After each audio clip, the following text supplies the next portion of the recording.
الحمد لله ام صالح جوكو صالحاني كا لرنيوجي جماعتك سپاس بو خوای گەورە جيد الخوشيه الحمد لله گەنجەکان من بۆ شێوازە ئامادەی نوێژ جەماعەتەکان دەبن کە خۆتان ئاگادار بن کە شوێن نەمابوو سپاس بۆ خوای گەورە یعنی ئەمە نیشانەی ئیمانی گەنجەکانمانە الحمد لله جيد الخوشيه کە و گەنجانە بین لێرە بۆ شێوازن کۆبینەوە شەوانە گوێناین ئەوانی هەمی بۆ ئەملا نوێژەکە لە یەکلا ئەوان حسابی تایبەتی هەیە سپاس بەخوا شەوانە لە مانگی ڕەمەزانە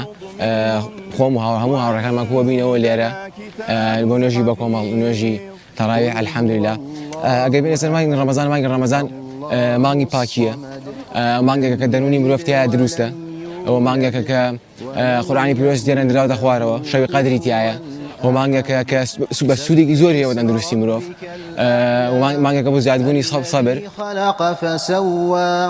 والذي قدر فهدى والذي أخرج المرعى